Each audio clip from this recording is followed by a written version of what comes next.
Ұмыт болып баратқан тағам, бірақ қазірде де кездеседі. Әсіп деген тағамыз. Әсіп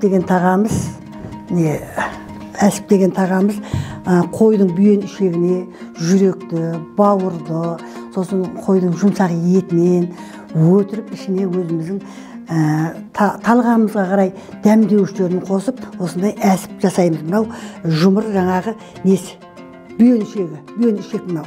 Бүйен ішекке тағып жасалған мынау неге әсіп деген тамағымыз. Көрсетіп жатырмын. Негізінде енді бұл жілік ет салып, қасына бірай бөлек жаңағы салынатын зат қой. Бірақ мен енді мынау түсінікті болсын деп жеке көрсетіп жатырмын.